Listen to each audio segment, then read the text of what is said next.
Well, initially, when I was an amateur designer, when I was very young, I was always inspired by the theme. I saw a nice motor racing, and I said, "Oh, I want to do a game about motor racing." I saw the stock exchange, and I said, "Okay, I want to do a game about stock exchange." I wanted to feel the fascination of the themes, and I wanted to see them in my games. Uh, of course, now as I do it professionally, I'm trying not to have a fixed method to say this is where I get my inspiration from, because I want to be innovative. And so the most important thing is to keep the eyes open and see what new opportunities arise. Is it a new movie? Is it a new book? Is it new production methodologies? Is it new materials? Is it a new mechanism? Anything which is new is a good starting point, because if you start with something old, it's much harder to get something new in the process. But if you start something new, then the ambition to create something innovative is much easier to fulfill. So in the end, I think Hemingway, the writer, said it very well. In order to write, you need to live. And I think you need to keep eyes open, what is relevant to the people, and see how that is then created into a game.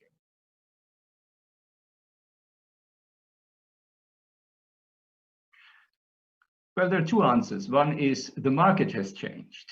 When you look into the 80s and 70s, and then there was a different time. The speed of the time was not so big, and so the dynamics of the game was slower. The markets were not so much developed. The games were simpler. It was more children's driven. It was the classic family game, if you want.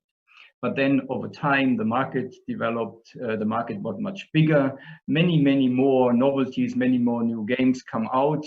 Today, attention span is very short. People want much more drive, much more quicker getting into the game. You want to have many more things happening. It's the same as if you look at movies. When you look at the old movies, they start very slowly, they develop the scene. And in modern movies, if not three people are dead in the first minute, it's boring. And people expect something similar from the games because our times have changed, so the markets have changed, and there's much more competition, and there are many more games out there, so it's much harder to stand out. And of course, that also influences the second part, me as a designer, because in order to be relevant, you need to see what happens in the world. And of course, also, I develop.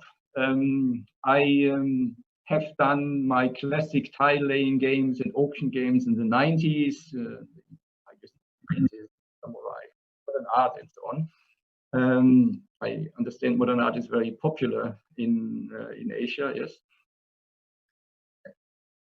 Yeah. So I cannot rest on the 90s and say, these are all my classics. They have won some of the awards, which you can see. And so people want to see other things. That doesn't mean that these games, as you mentioned, are not played anymore, but I would not design them anymore today, because today, as you just mentioned, Dorado, it's a different type of game. Or now My City has come out, which is a legacy type game for the whole family. So I have other ambitions. I don't want to do always the same things. I want to see how can I set new trends. The cooperative games, for example, Lord of the Rings was probably a new trend. And so where can I make the biggest contribution, and where can I reach the most people and stand out from not just doing one more of these many hundreds new games?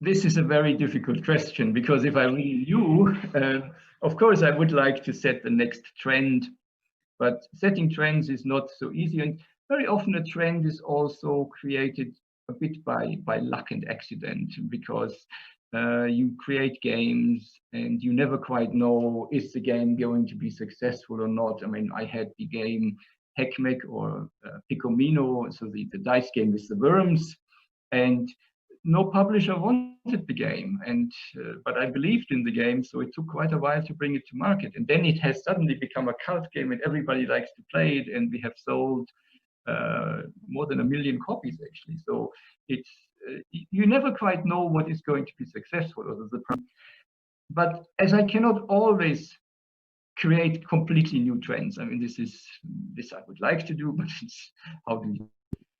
So I'm sometimes looking at existing trends and see, can I contribute more than just running after the trend?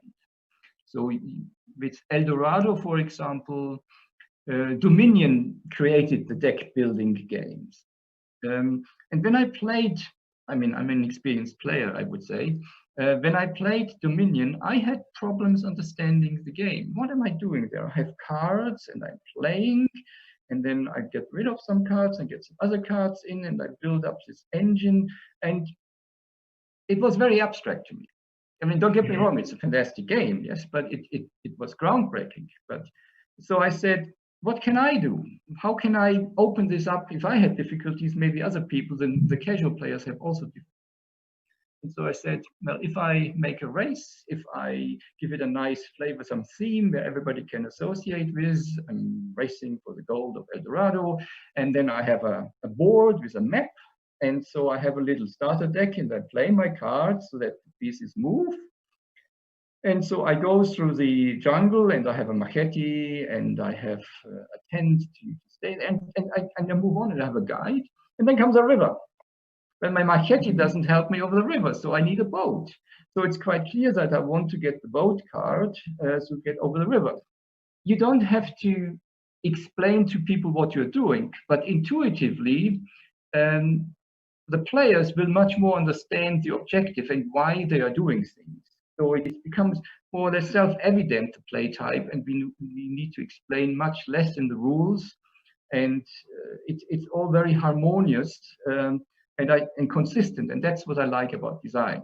And so that's what I did to deck building, or now with my city, with legacy games. There are many complex, big legacy games out there. And again, I said, can I not make one for 20 minutes, which is easy to approach? I build my own little city, and the city goes then through the different periods in time. Yes, we can play 24 of them. And so people don't need to read a lot of rules, and they can enjoy it in the family. I mean, and I have my 50 drawers here, which I always tell about. And in each of the drawers, there is one game under development. Yes. And I have one or two concepts in there, which I think are very promising. They could actually make a new trend. But again, they take a lot of time, they take a lot of dedication. And so with this respect, the virus has its advantages, because there's much less business happening at the moment, and unfortunately we cannot playtest, which is as in your cafe, we cannot meet. So I can do more conceptual work. I have actually, because we can't test it, I bought another 30 drawers, and now I have, and they're here. They fill up slowly. I have now another 12 new games there, which want to be tested. I cannot tell you about these specific games. I mean, I have done lots of Egyptian games, which I love. So I can't do another one because I still have one which is unpublished. But I went back into the Mesopotamian area, into Babylonia, Uruk, into these city-states. And of course, Euphrates and Tigris plays there, Tigris and Euphrates. But I thought this is such a rich epoch. I like history because history gives you such a clear understanding where you are, what you do in the game. And when usually I read a lot about the period. So I've been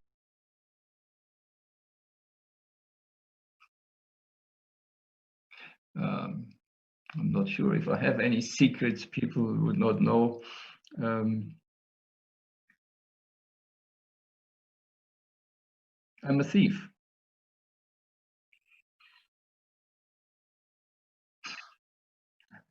I don't know why I did this, but I started. I used to fly a lot through the world, and my wife being in Munich and I'm in England, and so we flew a lot, and then also lots of different conventions and talks and so on. And so I started collecting airline spoons.